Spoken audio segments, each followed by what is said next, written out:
Hello, my friends. What is going on? Hope you're having a fantastic day. Today, I would like to talk about The Art of War by Sun Tzu, a very famous book. This book is 2,500 years old. I just looked it up on Wikipedia. I did not realize it was that old. I knew it was an old book. I didn't realize it was that old. It was written during the warring period. So you have the Zhou dynasty. That collapses. There's a lot of war. Sun Tzu is involved in those wars, and then after that, you have the arrival of the Qin dynasty. And the Qin dynasty is Imperial China, essentially. So this is even before Imperial China. This book was written. Very old book, classic, very famous. I thought I would read it today, and I thought I'd go through it. It's actually very short. My plan is to go through it and just to pick out a few of the sentences and try and elaborate on it and try and elaborate how I think these principles can be applied to our modern day political situation. Essentially, I mean, you could read Sun Tzu and you could have a long conversation about ancient warfare. I suppose that would be the basic standard reading of Sun Tzu. But that's not very interesting. Well, it's not very interesting to me anyway, because I'm not going to go and conquer Persia with Alexander the Great anytime soon. I wish I could. Miss my opportunity on that one. So I'm just going to go through this sentence by sentence. I've got no idea how long this... I may end up... I've got a feeling I'm going to run over time. Usually, I like these videos to only be an hour long. I have a feeling this is going to go longer, but you'll know better than me, won't you? Because you're watching it in the future and you know how long this video is. But anyway, the first sentence I'm going to pick out. I'm not going to talk about the chapters. I'm just going to pick out some certain sentences and certain phrases. The first sentence is all warfare is based on deception. I think this is what's being done to us. Okay. The establishment is waging a war against us. We are being conquered by Pakistan, and they are pretending that it's not happening. And they're pretending. I mean, they're doing a number of things at the same time. They're saying multiculturalism is good, but when we complain about demographic replacement, they say, "Oh no, demographic replacement. No, that's not happening." But then, a few seconds later, they'll say, "Oh yes, it is actually happening. Oh yes, and by the way, it's happening and it's good." So they wish-wash, they go back and forth with their statements.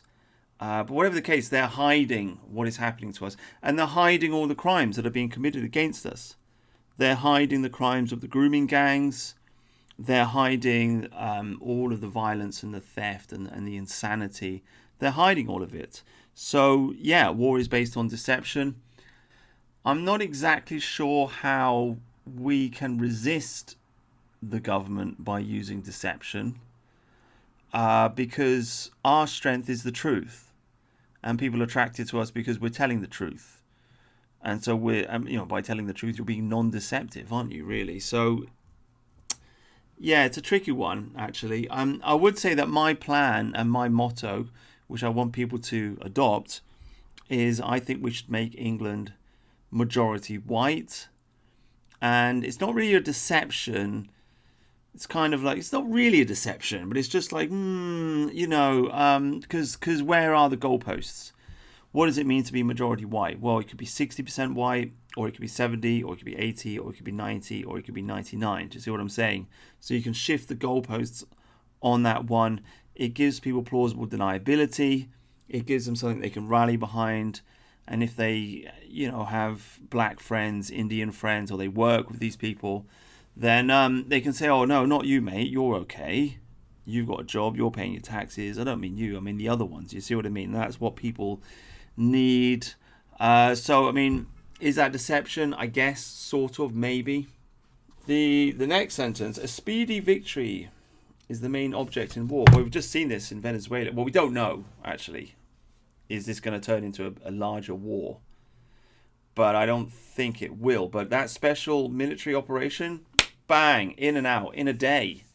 Not even in a day. They just went in there. They kidnapped the guy and it's over. And the whole world's like, oh my God, wow. It's kind of stunning, right? Whereas the memes on the internet already saying, the Russians, they did a special military operation in the Ukraine. And 4 years later, they're still stuck in it, aren't they? Right? Whereas what they should have done is they should have really just whizzed in there straight away and just, they should have knocked them hard. But anyway, the point being, nobody likes a long, drawn-out war. Nobody likes it. It gets depressing. It's expensive. You get a lot of dead bodies. You get more casualties. And it turns into a grind. And the troops become unhappy. They become demoralized. And they just want to give up. And they want the war to stop. They want the pain to end, essentially. So a fast war is a good war. I mean, another example of this will be Iraq. 20 years stuck in Iraq. It's just nonsense. We should have gone in and then got back out again. In and out. Short and sweet. That's how you want to wage a war. You don't want to let it drag on. The next point, it says, those adept in waging war do not require a second levy of conscripts or more than 2 provisionings. They carry military equipment from the homeland, but rely on the enemy for provisions. So rely on the enemy for provisions when you're waging war. This is what's happening to us. We are being invaded by Pakistanis, and they are living on benefits. We're paying for them. So in ancient times, an army would invade a foreign land, and they would steal all of their food, right? So they go all around all the farmlands, and they just steal all of their food, right? So you're living off the wealth of your enemy. Nowadays, I don't know why I'm laughing, but we're being invaded by immigrants, and we're paying for them to stay in our country. We are paying for our own replacement, and for some reason, people are going along with it. You'd think the whole country would have just burned to the ground by now, but it's the boiling of the frog, right? People just go along with it. I guess you could argue this is a contradiction of what I just said before with the Russian war, because the boiling of the frog is a slow war of attrition, isn't it? It's like step by step by step by step. You don't have a fast revolution. You just go boop, boop, boop, boop, boop. This is what women do to men. Men get married, and then the wife will slowly break them. Slowly, right? Just tick, tick, tick, knack, knack, knack, knack, knack, knack, knack, until they're under the thumb, right? I went out for a pint with a guy after work for Christmas. The guy sent like 4 messages to his wife while we're sitting in the pub having a drink. He had to send like 4 or 5 messages to his wife, just telling her where he is. And I'm just sitting there taking the piss out of him. I'm like, mate, what? Seriously, mate, come on. He's like, no, I'm just telling her it's okay. I'm in control. It's like, are you really? Are you really? So it's a war of attrition, different type of war. But anyway, yes, rely on the enemy for provisions. I mean, you could switch this round and people could say, we should go on the dole then. We should just like stop working. I mean, there's the neat argument, isn't there? Why work when you can just live on the dole? Well, because I would argue that it's depressing and it wears you down and it makes you unhappy. And usually people that are on the dole are just very, very unproductive. So that would be the argument against it. But I don't know, maybe they got a point. I guess if you can scam the system, then go for it. But then look at Millennial Woes. Look at that guy. He's been on the dole for 20 years. He's never had a job. And he's lazy. The guy's massively, massively lazy. He does Millennial once a year.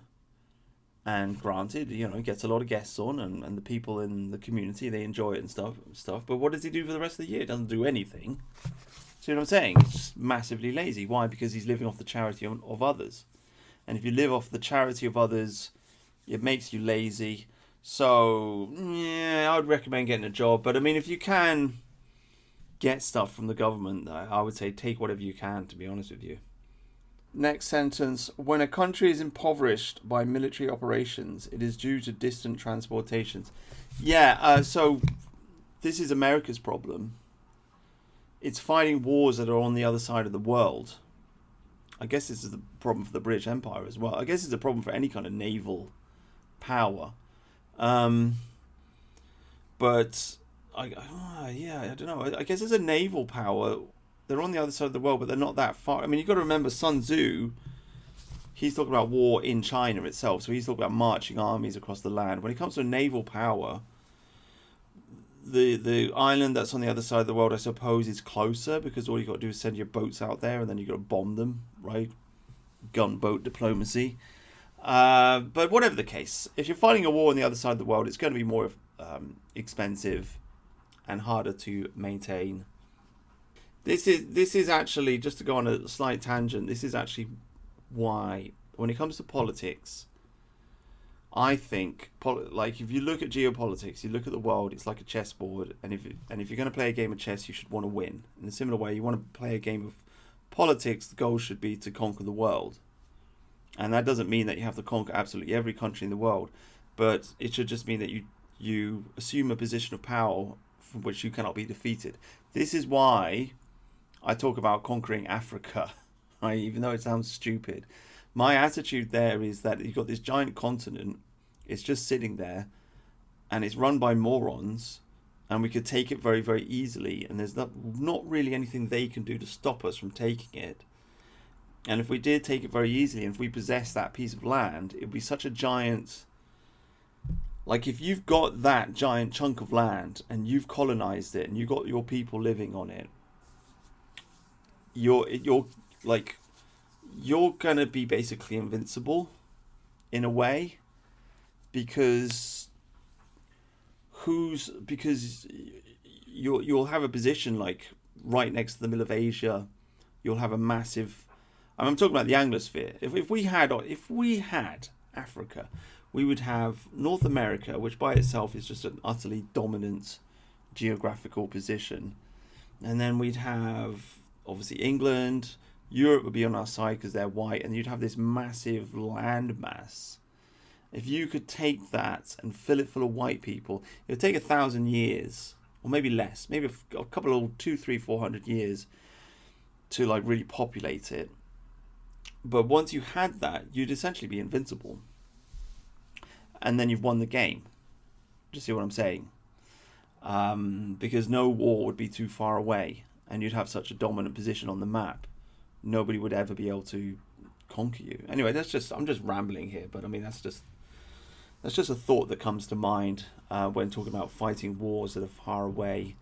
I think there's a point. I don't think any empire has ever reached this point. I think the British Empire came close to reaching it, but the real true conclusion of the Anglo Empire should be to adopt a position that is so dominant that it can't ever fall. Do you see what I'm trying to say here? And then this question of fighting a war which is far away, which is just kind of like inconsequential at that point. I haven't fully fleshed out this idea in my head, but this is one of the things that I'm thinking. So, in order to make soldiers courageous in overcoming the enemy, they must be roused to anger. In order to capture more booty from the enemy, soldiers must have their rewards. So, a lot of people have complained about, including myself, about what we call doom slop. No, not anger slop. No, rage porn. That's the word. Rage porn on the internet. You know, so another video of a migrant attacking a white woman, right? And then people are like, and it's like, oh God, is it really necessary? It's kind of depressing, but it's like, actually, yeah, it is. I don't think it's necessary for me to watch it because I'm already kind of locked in. Because I'm locked in because I like the reading and I like the ideas. I'm following a path of knowledge, and I don't think I'm ever going to leave this path of knowledge. I think I'm stuck on it, and it's going in a certain direction, and it heads in a certain nationalistic direction. So I can't get off. So I don't need to be made to feel angry all the time. But I think for a lot of ordinary people, perhaps they do need that, to be prodded, basically. They do need to watch another Paul Joseph Watson video showing them actually what is going on, how bad things are. Otherwise, they might just fall asleep. So there's that. And there's the rewards. Yeah, this has always been a big flaw, I think, in dissident right politics. Like, nobody's ever promised me anything. I actually worked with a guy once who was a bit of a communist, and I remember he was hoping that Jeremy Corbyn was going to win, and I remember him saying to me, "I'll be in Whitehall," he said. He was rubbing his hands like this. "I'll be in Whitehall. I'll be there." Because he was a bit of a commie. He was like old school commie. I don't know what like his connections were, but I think he had some kind of connection with Corbyn and God knows what, some kind of left wing nonsense. But he genuinely believed that like if Corbyn got in, he'd get some cushy government job, basically. I don't see anybody offering me a cushy government job, but I guess our nationalism is a different type of nationalism, isn't it? Our nationalism is, well, it depends actually. I guess if you're with the fascists, then you are looking for a government job. But I'm more libertarian. I'm an ethno-libertarian. I want small government, and just white people, basically. A small white racist libertarian ethno-state.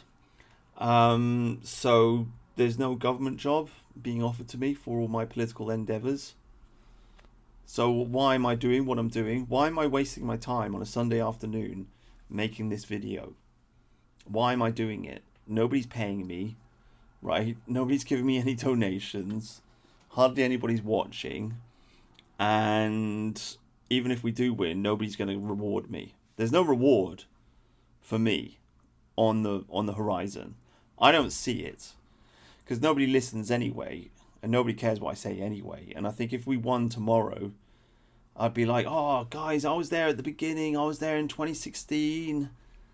Yeah, I was there at the beginning. I've been on the internet for 10 years." And the entire dissident right would just turn around and say, "Who are you? Who the hell are you? Piss off, mate." And I wouldn't get any reward. And I think that's a great flaw, actually. I think that is a terrible, terrible, terrible flaw in in the dissident right, in the alt-right, whatever you want to call our movement, in the ethno-nationalist movement. It's a terrible flaw. People just get thrown under the bus. They get cast away, they get chewed up, and they get spat out. Classic example of Alien. Chewed up, spat out, forgotten. She used to be so flipping famous, and now nobody cares. Nobody seems to care. She may be doing a comeback next year if she makes it back to America, but we'll have to see. She's making YouTube videos again now. But yeah, Andrew Anglin. I mean, he's kind of gone crazy, hasn't he? A whole list of characters from the alt-right, from the old days. Where are they now? Christopher Cantwell, he went to jail, right? The Goyim Goddess. Who's the guy that organised the Charlottesville? I can't remember his name off the top of my head. What happened to that guy? You know, what happened to so many of these guys? Ricky Vaughan? What happened to them? Chewed up, spat out, forgotten, nobody cares. New generations come along, they're speaking all of the alt-right talking points, and nobody gives a shit about the previous generation that really just went out there and they took it right on the chin and said this stuff when nobody else was saying it. Nobody cares. There's no respect. There's no remembrance for our fallen soldiers in the meme war. I mean, you could even go further back than that and talk about old BNP members and, you know, different characters, right? So I think there's a massive problem. There's a total lack of respect and a total lack of incentive. There's no reward being offered to anybody that is following this truth movement. Whereas on the other hand, if you join the left and if you espouse all of these globalist talking points, then you will be rewarded in their network. They will care about you and they will look after you. And you'll get promoted and you'll get money and you get a job and etc. etc. All you got to do is repeat the lies. That's all you got to do. So it's a massive weakness of ours. It really, really is. Anyway, there you go. It's something that could be solved, to be honest with you, with just a little bit of respect. Next sentence. In war, the best policy is to take a state intact. To ruin it is inferior to this. Yeah, I'd agree with that. Trump's just done this with Venezuela. Well, we don't know, but let's see. You know, it's just take out the leader, right? Put a new leader in charge. So there's that. But also, I mean, there's a bunch of crazy lunatics saying they want to burn the world down and they want to have a race war and they want to have a civil war and this kind of stuff. Nobody wants this. I don't want this. I do not want to see England burn. I don't want to see everything destroyed. I don't want to see our economy wrecked. I don't want this. To be fair, the younger generation, the newer generation that's appeared, seems to be a lot more proactive and they've got their heads screwed on straight. But back in the old days of the alt-right, it was full of these idiots that would read that book. What was it called? Siege, right? Does anybody remember that? Put a comment in the comment section below if you remember that meme on the internet. Read Siege by, what was his name? James Mason? Forget the guy's name. He was just like fucking crazy Satanist neo-Nazi, you know, let's have a civil war, we're gonna burn everything. I mean, this is an ongoing meme. It's an ongoing meme on the internet. It is it's in America and it's in this country. It's there'll be a revolution, things are gonna kick off, there'll be a civil war. It's a cope. It's total bullshit. There's not going to be a revolution. There's not going to be a civil war. If there was going to be a civil war, there would have been a civil war after Rotherham, right? Nobody cares. The English people are beaten. They're broken. We're bullied. We're on the ground and we're being punched in the face. That's what's going on. Okay? It's just, like, I remember Katie Hopkins flipping 10 years ago. And, like, I remember her just, there's a tension in the air. Things are going to kick off. Well, nothing kicked off. Nothing kicked off. It's a cope. It's an excuse for inaction. And it's bullshit, right? And it's also just stupid because nobody wants a civil war, which is one of the reasons why it's never going to kick off.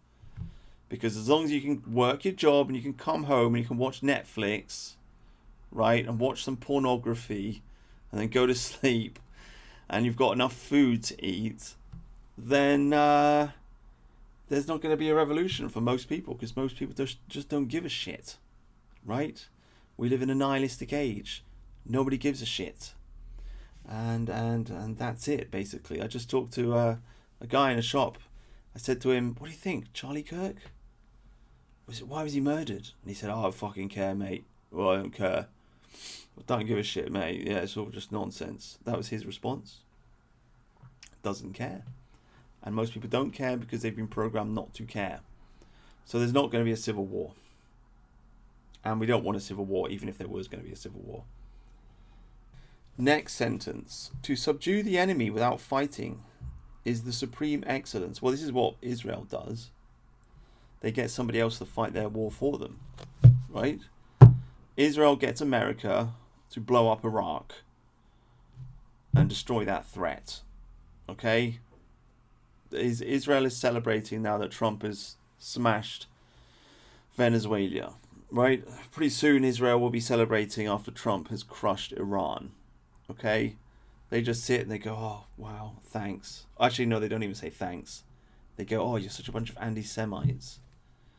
Like, you're such a bunch of anti-Semites. But anyway, go and fight these wars, right? That's what these people are like. So get somebody else to fight your war for you, like Israel does.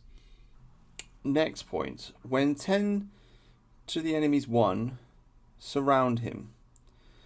When 5 times his strength, attack him. If double his strength, divide him. If equally matched, you may engage with some good plan. If weaker numerically, be capable of withdrawing. And if in all respects unequal, be capable of eluding him. So the first one, when 10 to the enemy's 1, surround him. This is what I'm proposing. This is my political solution. This is what we need to do.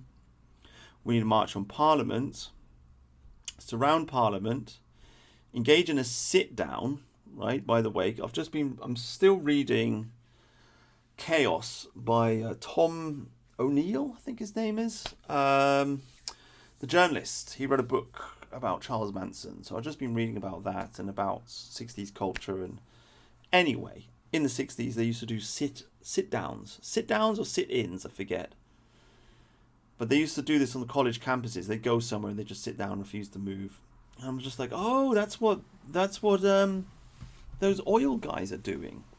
Oh, I see. And I think that's kind of sort of almost what they did in Cairo Square in the Arab Spring in Egypt. They just occupied the square and they refused to move.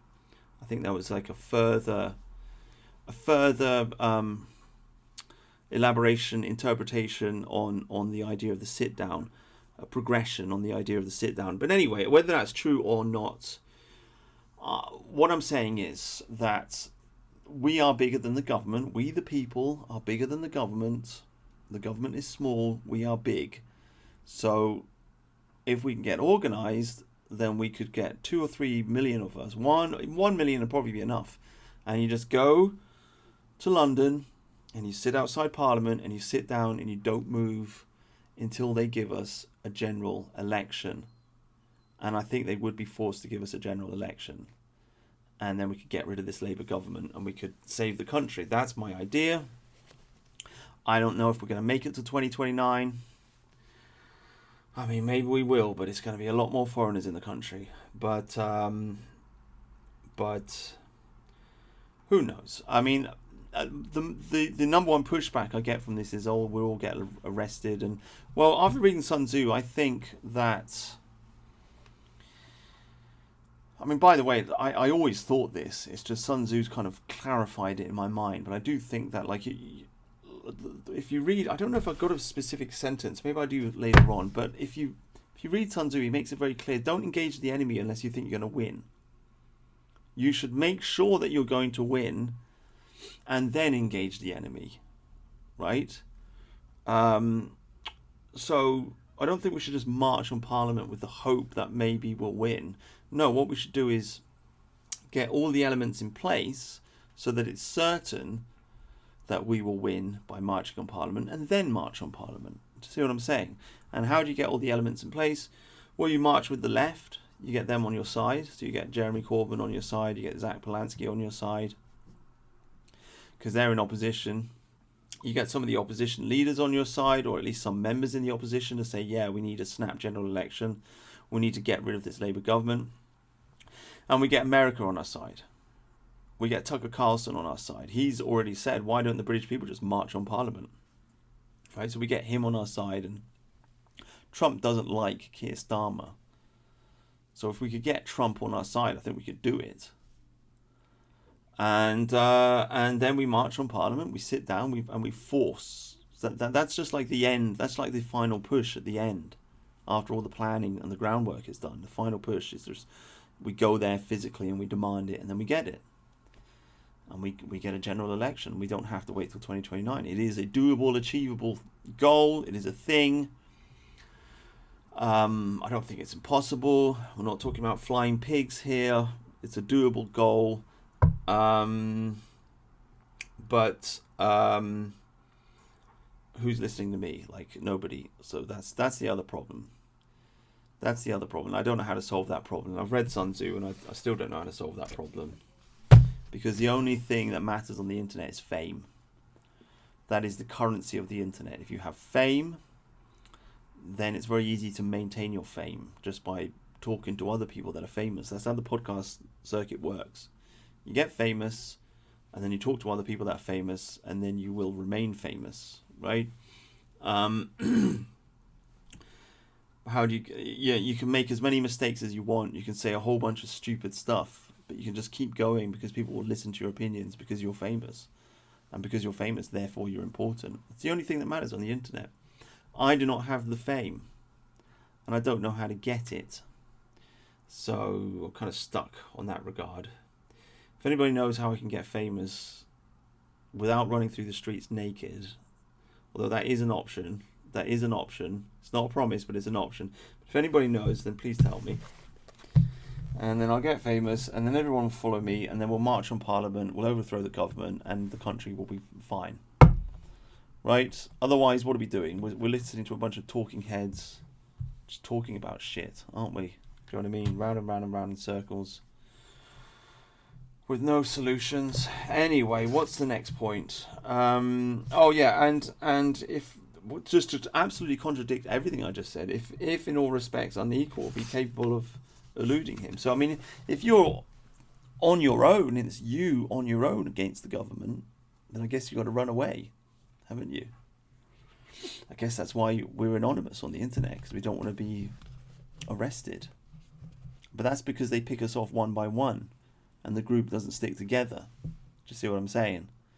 So yeah, interesting point. Next, he says, if the army is confused and suspicious, neighbouring rulers will take advantage of this and cause trouble. This is what is meant by a confused army leads to another's victory. Yeah, well, we are confused, aren't we? Our country is confused and we're being conquered by foreigners. We're being ripped to pieces by various different foreign interests.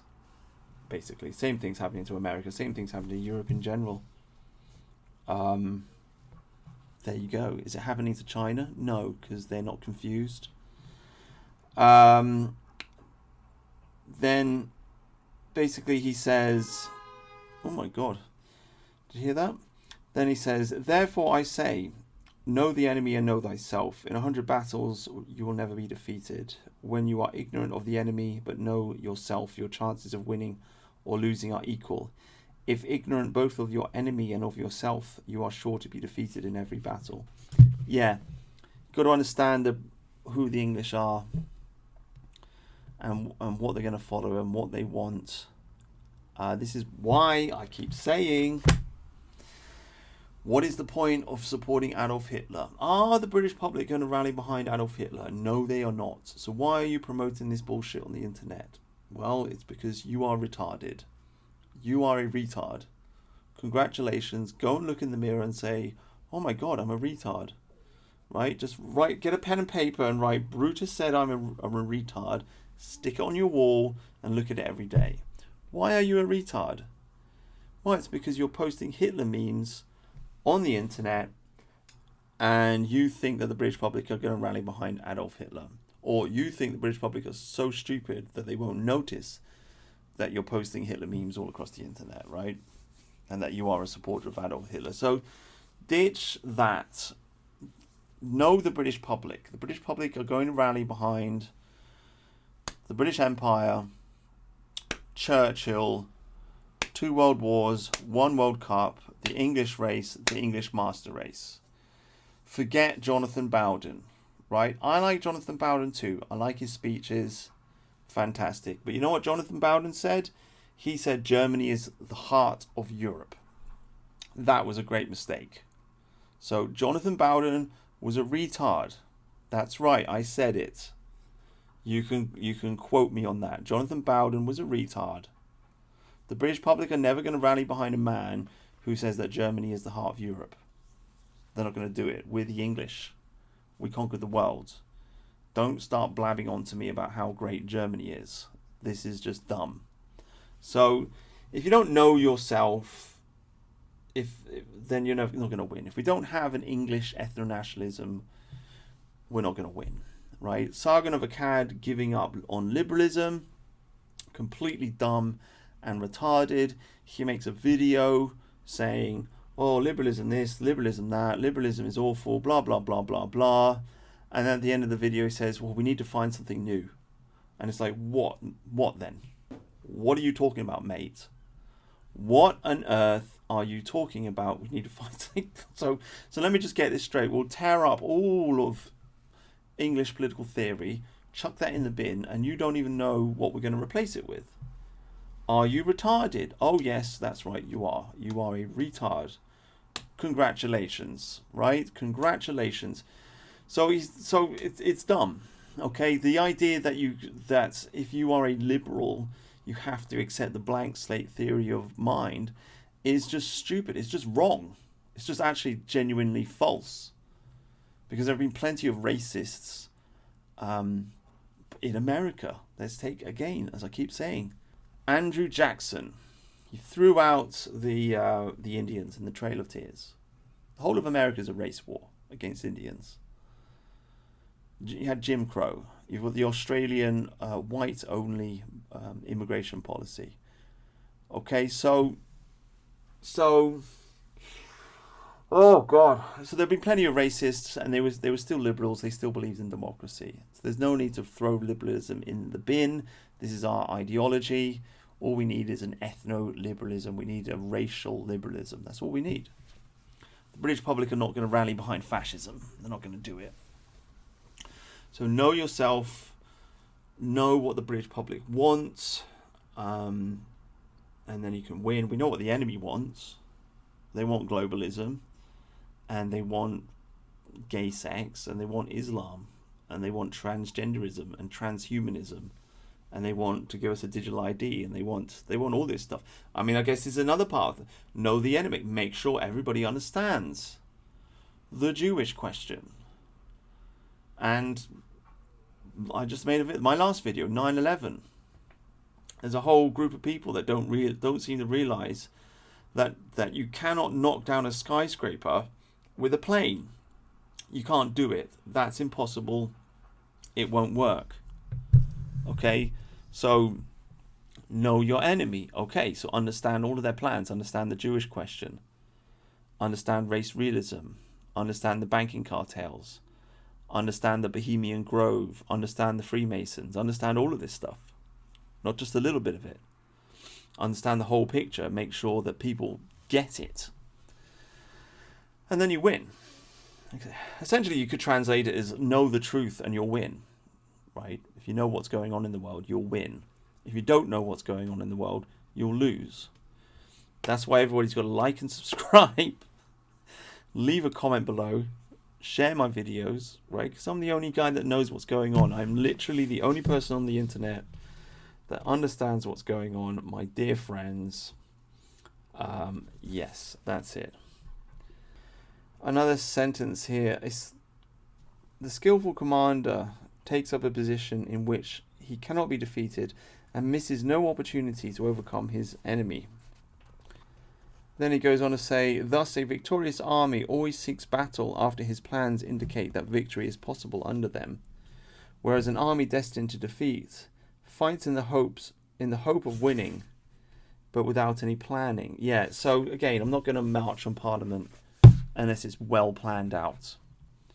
Okay, but I think if we do plan it out properly, then we can pull it off. The question is the plan, and the question is how to get people on to make it happen. But I haven't figured that out yet, guys. I'm still working on it. Just I don't know. How do you force people to listen to your plan? How do you herd cats? How do you do that? How do you make that horse drink the water? I really don't know. But anyway, takes up a position in which he cannot be defeated. I mean, another way I would interpret that is, I think the pink ladies are doing a great job, because obviously women are being attacked, and there's really, in our society that's put women at the top of the pile, there's really nothing that can be said against them. I mean, they can, and they do, because they're scum. Like a lot of people on the left are just horrible, horrible people.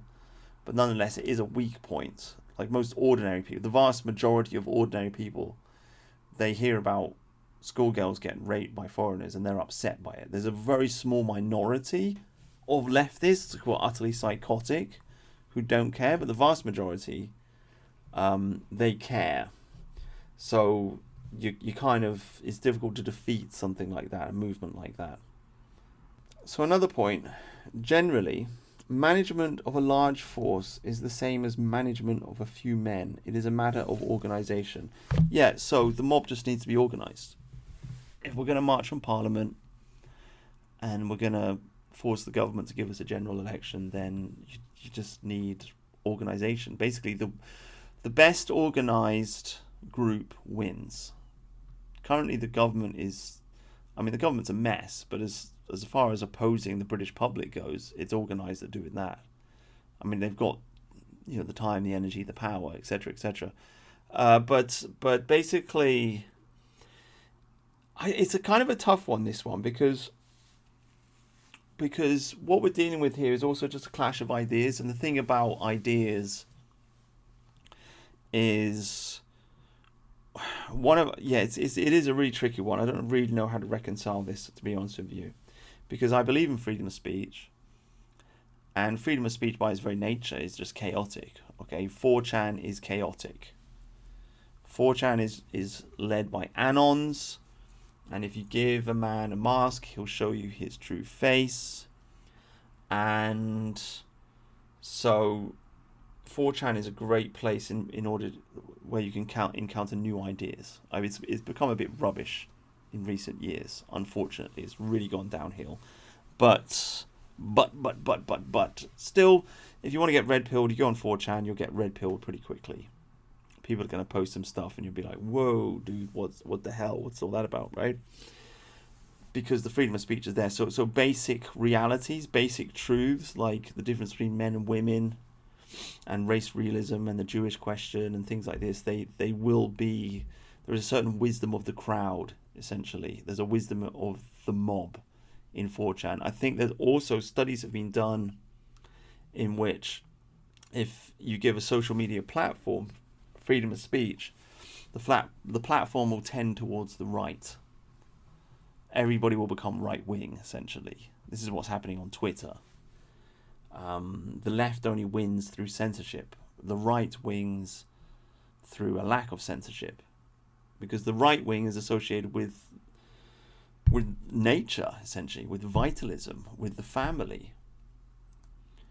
I mean, this is a whole other tangent, but for people that are watching this channel may realize, I'm tending towards direct democracy now as the true conclusion of the Enlightenment and the best way to run our country. Obviously, we've got to kick all the foreigners out first before we have it. But once we've done that, I think only men should vote, and it should be direct democracy. And we should have an election every single year, and any act that is passed in Parliament should then be passed on to the people, so that we can have a referendum on that act, essentially. In this way, we will be able to control Parliament. And all of this is based on an idea of the wisdom of the crowd. It's built on the idea that if you give genuine freedom of speech and freedom of voting to the crowd, or the men at least, that run society, then they will create a family-friendly culture. And a family-friendly culture is what you want, because that is a right-wing culture. A traditional culture is a culture that allows men to have wives and to have children and to make enough money to feed their wives and their children, right? So a direct democracy should lead to a large middle class and a egalitarian society and an open society. And but this theory in itself is based on the idea that people are good, because there are some people out there that think people are inherently bad, like Thomas Hobbes. And what did Thomas Hobbes want? Thomas Hobbes wanted a tyranny. He wanted the Leviathan. He wrote the book Leviathan in 1650, I think it was. And he advocated for a very, very powerful state, which just, an autocratic king, an absolute king, telling people what to do. And he said it's better to have that than to have anarchy. And yeah, it probably is better to have that than to have anarchy, but it doesn't mean it's the ideal situation. Rousseau, on the other hand, who proposed direct democracy, he had a very good view of human nature. He thought human beings were inherently good. In fact, I think he promoted the idea of the noble savage, which he was wrong about, but nonetheless. I'm not saying I completely agree with Rousseau, by the way, but nonetheless, I'm just saying there's these two differences. I'm saying that people that advocate for tyrannies generally have a very dark view of human nature. I'm advocating for direct democracy, and so I kind of have a good view of human nature, because I think that if every man follows his selfish desire, then what do men want? Well, they want to have sex, and sex leads to the creation of children, and once you've had the babies, you've got to look after the babies, and so now you've got a family. And so if men follow their desires, you end up with a civilization full of families, and then you've got to look after those families. So you create a family-friendly culture, and a family-friendly culture is a culture in which nobody really wants gays in it, And nobody wants mass immigration in it, and nobody wants crime in it. They don't want violence in it. They want all this stuff to be dealt with, and they want to be able to have their own business, and they want to be able to own their own home. So if you give people direct democracy, that everything's going to trend in that direction over time. Maybe not straight away, but over time. So that's the idea. And following on from that, from my idea that human beings are essentially good by nature, if you give people freedom of speech, then the good will come out, the truth will come out, it will emerge in a natural way, because people will say what's on their mind. The left wing is evil because it's censorship and it's lies, and the only way you can promote a lie is by making people shut up, making people who disagree with you shut up. I mean, this is fascinating to see this played out in 2025 with Candace Owens, who, a lot of the stuff she's saying is kind of crazy, but there is a kernel of truth there, right? There is a kernel of truth there, and yet so many quote-unquote leaders of the conspiracy theory movement, they're just saying, they're telling her that she's crazy, and shut up, stop talking, shut up, rah, rah, rah, rah, rah, rah, rah, right? If you don't like what she's saying, don't listen. Why are you going to tell her to shut up? I don't listen to her podcast. I just think it's kind of amusing. I mean, I think probably Israel killed Charlie. The truth is, I got no idea what actually happened. I got no idea. I'm waiting for like 2 years down the line when somebody writes a book and they put it all together, and then I'll read it and then I'll figure it out. But anyway, what are we talking about here? The sentence I was trying to talk about was: general management of a large force is the same as management of a few men. It is a matter of organisation. It's very difficult to organise a truth movement, because a truth movement's built on free speakers and a free thinker, and a free thinker can say whatever he wants. So you shouldn't really be telling him what to do. It should be censorship free. So if you're organising people that speak the truth, you're telling them what to say, and if you're telling them what to say, it's no longer a truth movement. So I don't understand how it works. I don't know how to reconcile this. I really don't. But as far as political action is concerned, you need, I suppose, when it comes to political action, if everybody's made up their mind that they want to do a certain thing, like stop immigration or force the government to give us a general election or whatever it is, I think you need to get organised on specific issues, because you shouldn't be just censoring everybody and saying like follow the party line, because this is what's gotten us into this mess in the first place. Because this is how these politicians get beaten down. They can no longer think for themselves. They've got whips. They literally have whips in Parliament, and they whip people. They whip people to follow the party line.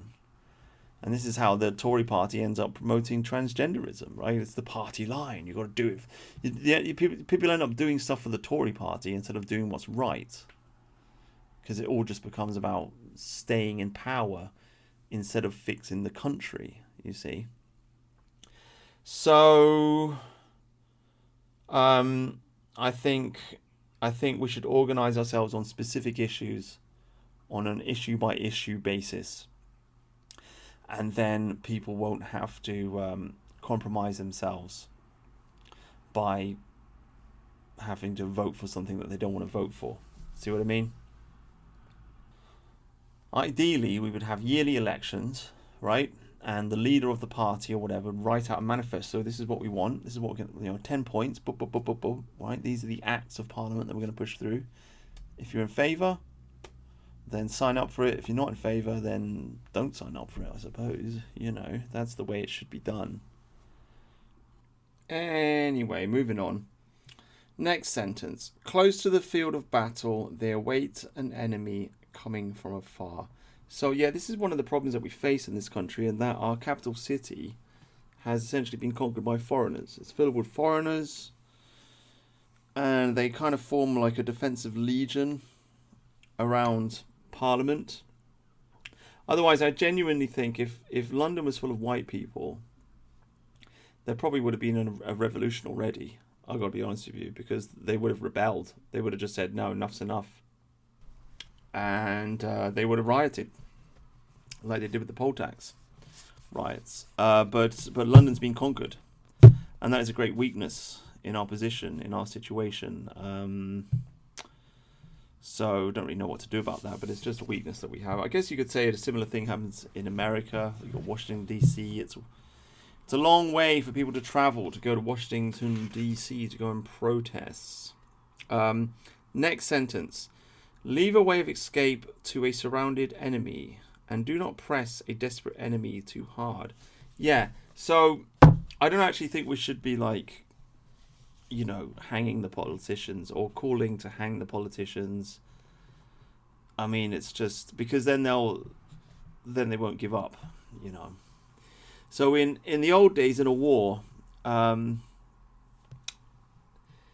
you would always, like this just says, you would always give the enemy the opportunity to retreat, and most battles would not be fought to the death. Most battles will be a bit of a back and a forth, and then the enemy would retreat.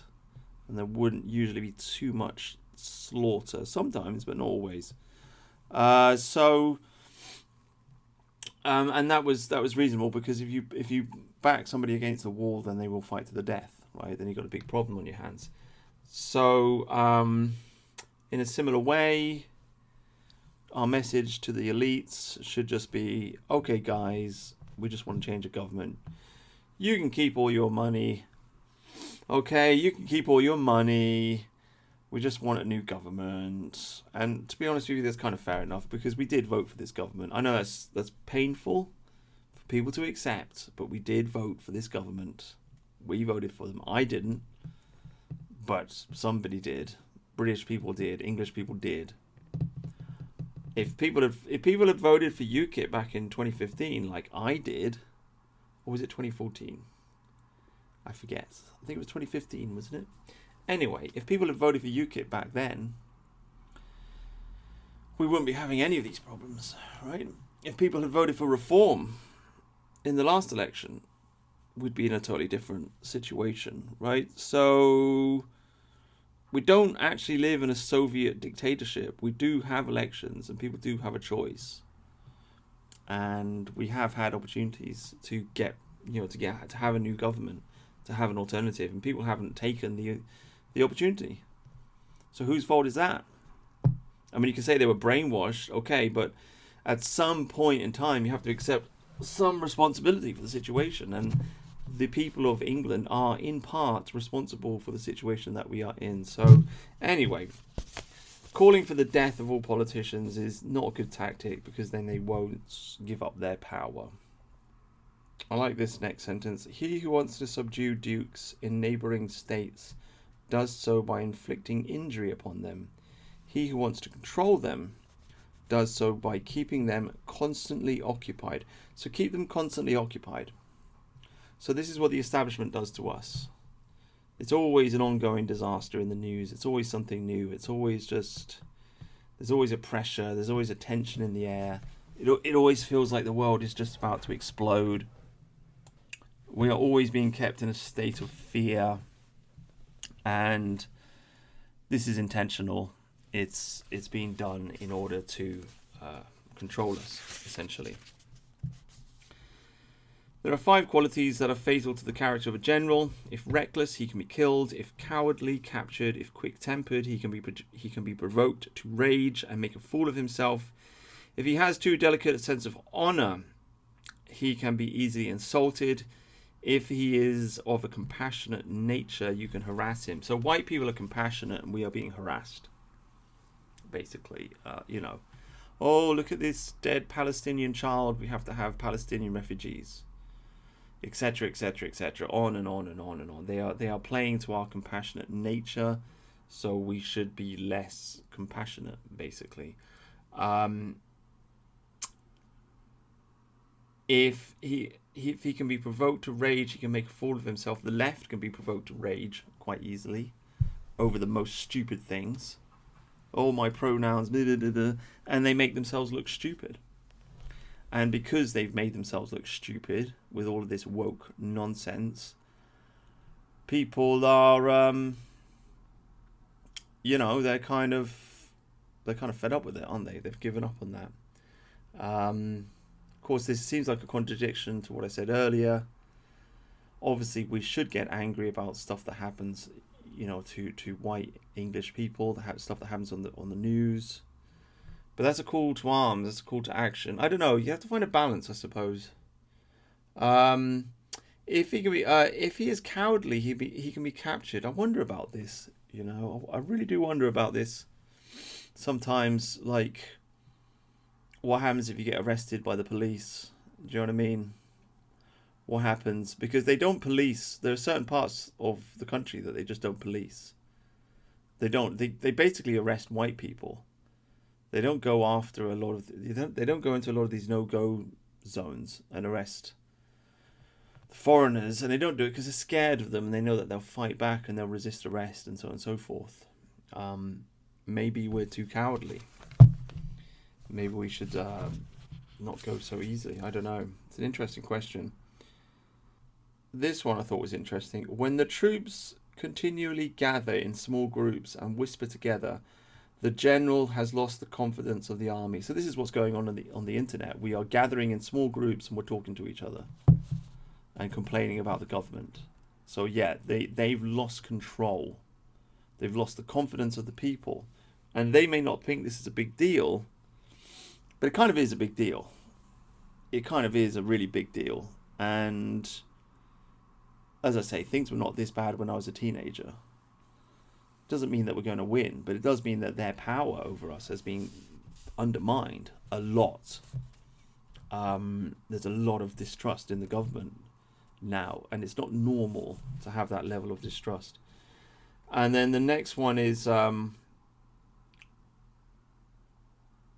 too frequent punishments means that he is in acute distress. So too many punishments and too frequent punishments from the general, from the government, means that the government is in distress. So yeah, we're being punished, 12,000 a year, thrown in jail for hate speech, for posting mean things on the internet. That means the government is in distress. That is not something that can be sustained. And you could say, well, in the Soviet Union, they did. Well, yeah, they did sustain it, but not for long. As far as empires go, that did collapse. Right?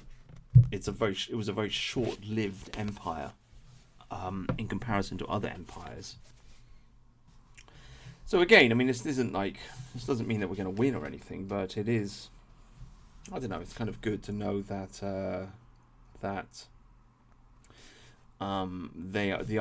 the government is in distress because they've got to punish us.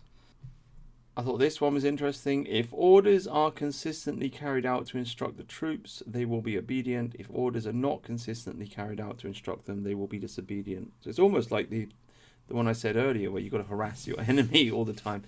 If you're the leader, you've got to get your men to do stuff. And you've got to get them in the habit of doing stuff and get them in the habit of following orders. Otherwise, they will become disobedient. This is why in the old days, if you're on a ship, you get the men to swab the decks. You keep them busy. You keep them on their toes. You keep ordering them around, and then they jump and they do stuff when you tell them to do stuff. If you stop doing that, they'll become disobedient, and you've got a problem on your hands. So if you're trying to organize some kind of political movement, you've got to give orders all the time. You can't relax. You got to tell people to do stuff all the time. And then you'll have a group of obedient followers, I suppose, and then you can get stuff done. The next one is, if the situation is one of victory, but the sovereign has issued orders not to engage, the general may decide to fight.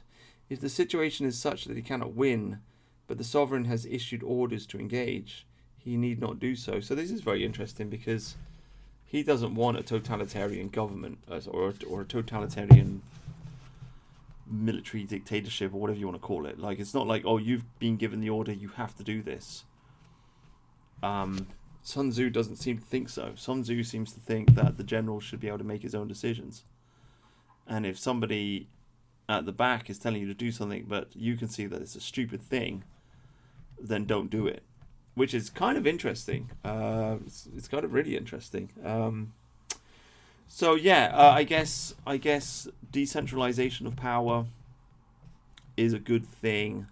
Let the people with their feet on the ground make the decisions on how things should happen. And the very last one, I actually timed this quite well, didn't I? He should be capable of keeping his officers and men in ignorance of his plans. I remember Napoleon said this, that nobody should know what he's thinking. He kept all of his ideas to himself and just went out and did stuff. So, you want to be a leader, you want to lead people, don't tell anybody what you're going to do, don't tell anybody what you're planning to do. Just do it. I mean, I make this mistake a lot. Like earlier on this Christmas, I said I was going to write a book this Christmas, and I didn't do it. So now I look foolish. This is one reason why you shouldn't tell people you're going to do stuff, because if you don't do it, you look foolish. Right? I'm still planning to do it, but I mean, this is an old story with me. I keep telling my friends, "Oh, I'm going to write a book," and I just don't do it. Like this is just an ongoing joke, really. But yeah, it is a kind of a mistake to tell people what you're going to do in your own personal life. It's kind of a mistake. It's better to do it and then tell them afterwards, instead of saying, "Oh, I'm going to do this, I'm going to do that." I mean, it's kind of tricky because people do ask you, "Oh, what are you doing?" And it's like, keep it to yourself, though, if you can. Keep your mouth shut. Don't tell anybody. And then just go and do it, and then tell them afterwards. It's the best way forward. But anyway, there you go. There's a few ideas. There's a few insights into the art of war and how that can be applied to our political situation. And great book, interesting book. Yeah, read it for yourself. Check it out. It's very short. And there you go. Thank you very much for listening.